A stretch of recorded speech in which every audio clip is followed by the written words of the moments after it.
এখানে অঙ্কটিতে বলছে যে এক্স ওয়াই সমান সমান 5, ওয়াই জেড সমান সমান 9 আর জেড এক্স সমান সমান 5 হয়, তবে এক্স ওয়াই জেড সমান সমান কত? মানে আমার এক্স ওয়াই এর মান দেওয়া আছে, ওয়াই জেড এর মান দেওয়া আছে এবং জেড এক্স এর মান দেওয়া আছে।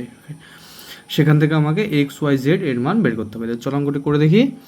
দেওয়া আছে আমার যে এক্স ওয়াই সমান সমান 5 দেওয়া আছে, আর ওয়াই জেড সমান সমান 9 দেওয়া আছে, আর জেড এক্স সমান সমান 5 দেওয়া আছে। এখান থেকে আমাকে এক্স ওয়াই জেড এর মান বের করতে হবে। তো এগুলো যদি সব গুণ করি তাহলে কি হবে?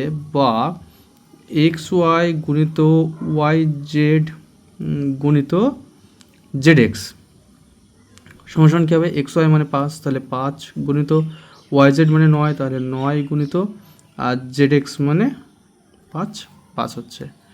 বা এখানে একটা এক্স আর এখানে একটা এক্স, দুটো এক্স গুণ করলে হচ্ছে এক্স স্কোয়ার, এখানে একটা ওয়াই এখানে একটা ওয়াই, দুটো ওয়াই গুণ করলে হচ্ছে ওয়াই স্কোয়ার, এখানে একটা জেড এখানে একটা জেড, তাহলে জেড স্কোয়ার সমান সমান 5 গুণিত 5 গুণিত 9। বা এক্স ওয়াই জেডের হোল স্কোয়ার সমান, সবগুলোর মাথায় স্কোয়ার আছে, সমান সমান 5 গুণিত 5 গুণিত 9।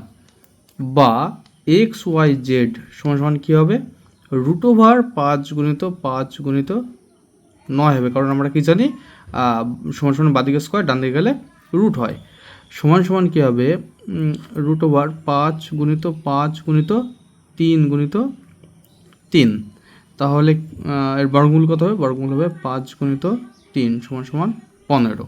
তাহলে কি পেলাম আমি? তাহলে পেলাম যে অতএব এক্স ওয়াই জেড সমান সমান পেলাম 15। তো একদম সহজ ছোট্ট অঙ্ক ছিল বন্ধুরা। অঙ্কটি কেমন লাগলো? যদি ভালো লাগে অবশ্যই অঙ্কটিতে একটা কমেন্ট করবে এবং লাইক দেবে, আর আমার এই ছোট্ট চ্যানেলটিকে একটু সাবস্ক্রাইব করে দেবে।